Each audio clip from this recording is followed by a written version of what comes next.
Hello, fellow Movie Crusaders, and welcome to another episode of Sean's Movie Crusades. My name's Sean Wasserkrug, and today we're going to be reviewing the directorial debut from one Dave Franco, The Rental.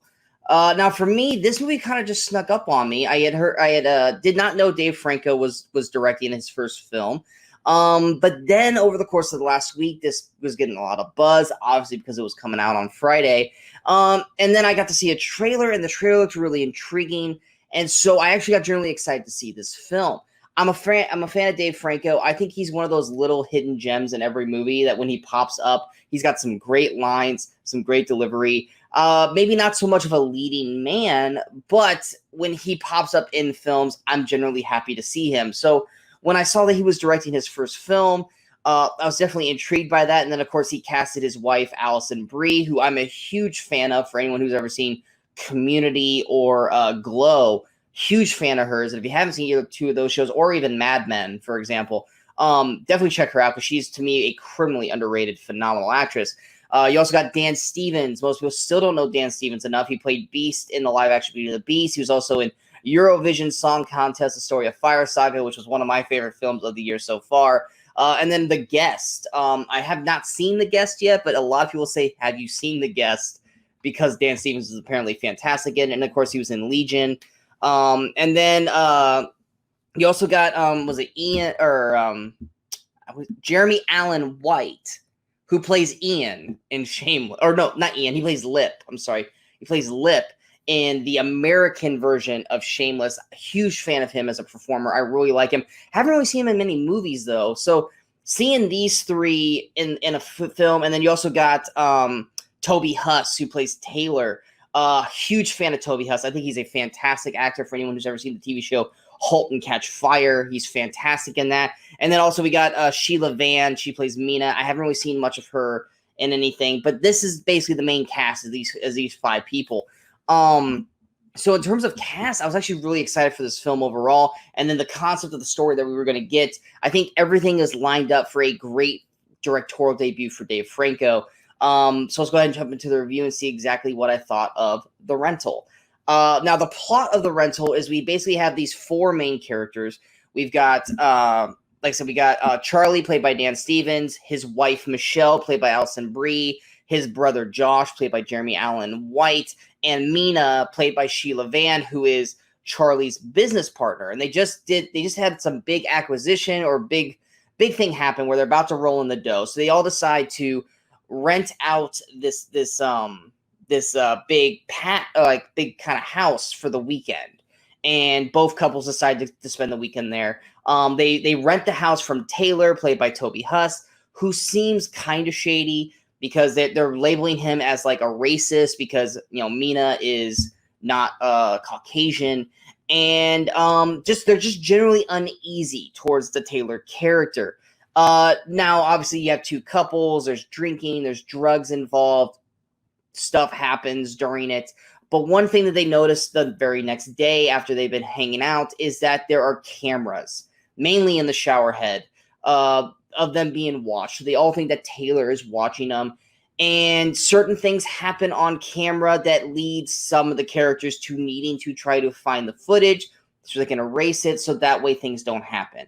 And thus, we find out there's even a more horrific scheme going on than any of the four main characters know about. And that's basically the general plot of The Rental. Now, performance-wise, I love, for the most part, all the performances in this film. I think Jeremy Allen White, Toby Huss, Sheila Vann, Alison Brie, Dan Stevens all do a really solid job throughout this. They play their roles pretty much the way they should be played for these characters. You got Jeremy Allen White's character Josh. He's got a tough past with abuse and stuff like that. So he's got that like kind of weight resting on his shoulders of trying to be the best he can for his girlfriend Mina, while not trying to resort back to the past or messing up because he just wants to move forward and live happily. And I think Jeremy Allen White does a great job of basically putting on that kind of performance. Mina is very hard-headed, and her mouth does tend to get in the way, and her not being able to let things go is probably one of the main reasons why the stuff in this film happens. But Sheila Vann does a solid performance as Mina. Alison Brie's Michelle, she's the one who really is kind of the purest of the group. She's the one that just wants to go there, have a good time, and enjoy hanging out with her friends, and doesn't have any hidden motives, doesn't have anything really wrong to do in this movie. But it's probably because it's Dave Franco's wife. She's the most purest character in this film, and she's the most likable character as well. But I mean, come on, who doesn't love Alison Brie? And Dan Stevens is Charlie. He's definitely the leader of the group. He's the brains. He's the one who kind of orchestrates everything, and he's the one that kind of has to take control when things go awry. And like I said, they all do a really solid job in each one of their particular roles. The main problem that I have with the rental, and it's one of those things where it could be budget reasons. It could just be because it's Dave Franco's first directorial debut that maybe he just didn't notice some of the things wrong.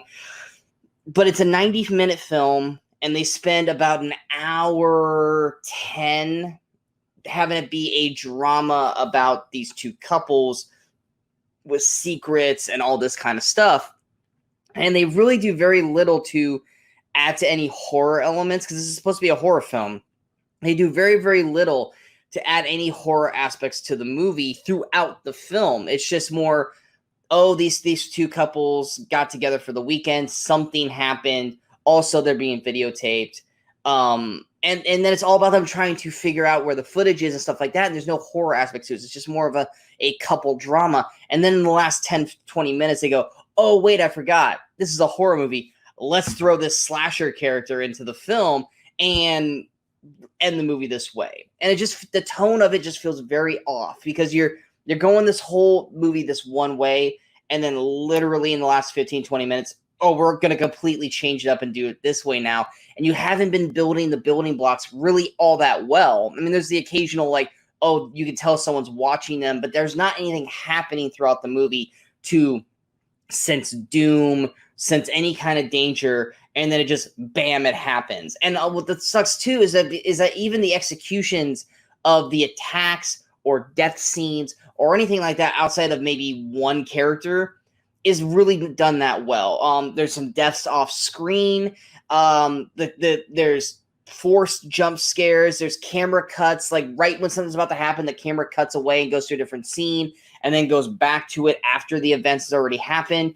It's almost like I said, it could be a budgetary thing, but you've been having us watch this film, and we're waiting for the horror aspects of it, and then you're taking the horror aspects away from us right when it's about to happen, which makes it feel kind of not cheap. I don't want to say cheap, but it's annoying, because we're finally getting into what we wanted to see in this movie. It's what you promised us in the trailer, but yet you're taking it away from us by cutting away from it right when it's about to happen.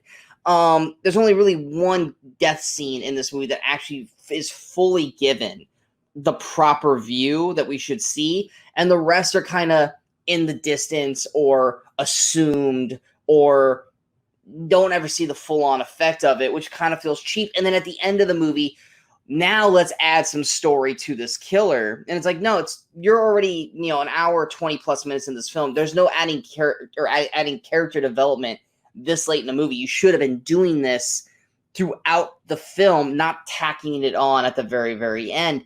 And ultimately, because of that, it doesn't work. It's he's basically got a hour and 15-minute drama about couples, and then he's got a 15-20-minute slasher film, and they're just kind of mashed together. And ultimately, it's not executed well. There's never, once the slasher part happens, the movie just kind of falls apart at its seams, and it ultimately just fails in that respect. I will give Dave Franco the benefit of the doubt. It is his first directing debut. He did the screenplay with someone else. I'm blanking on his name right now. I think it's like Joe Swanson. No, that's a Family Guy character. Joe Swanberg. Sorry. Joe Swanson. I'm going to laugh about that really hard later. But anyway, it's his first time doing it. He's going to have his speed bumps along the way, but in terms of his eye of shooting, how he does his scenes and stuff like that, outside of cutting away from these big horror moments, I think Dave Franco has a lot of potential as a director. I think he just needs someone to kind of tighten his scripts up and tighten up the choices he makes in the terms of directing his shots. But from what I saw, I really enjoyed his dialogue in the movie. The dialogue is very strong. Like I said, all the performances of everyone in the film are very strong. It's just there's a little fine tuning and a little adjustments he needs to make, and he could become an actual very well established director. So in terms of a first go, it's a solid film overall. It's not something I would recommend to anyone to watch. It's not something that's going to stick with me. It's not something that I would ever go back and rewatch. So in terms of overall recommendations, if you're a fan of these actors or Dave Franco, you may want to check it out just to see what this movie's about. But if you are not a fan of any of these people or anything like that, and you just want to see a horror movie, this is something you can bypass. You're not going to get your horror fix out of this. It just doesn't work as a horror film. It works as a drama about couples with a tacked on slasher thing at the end. It just does not work overall. So I can't necessarily recommend The Rental, but in terms of my review score, I'm going to give The Rental a 6.1 out of 10. Like I said, because I really like the performances out of the main cast. There's certain storyline elements, especially for the Taylor character, that are kind of left undone, which I wish we would have gotten a little more of establishment of, but I really liked all the performances of the characters here. And like I said, the shots and the eye that Dave Franco has is promising. It just ultimately doesn't work as a whole on this film here. So that's why it's going to get a 6.1 out of me. I hope you guys enjoyed this review. If you guys did, go ahead and hit that like button. If you guys feel like this review is worth sharing, go ahead and hit that share button. But most importantly, don't forget to subscribe button to the channel so you guys stay up to date with all the latest videos that pop up on Sean's Movie Crusades. And of course, don't forget to follow us on all the social media outlets you see below. Coming up next, honestly, I have no idea. It's just kind of, like I said, I've been saying this a lot. Kind of just depends on what comes out and what I am intrigued by. I'll watch it. I'll review it for you guys, and we'll go from there. If there are any old films, older movies, stuff from, a couple years back, or 90s, 2000s, 80s, what have you, that you would like for me to watch and review for the channel, I'll gladly do that. Feel free to leave your comments below or on any of the social media outlets you see below, and I'll get to it.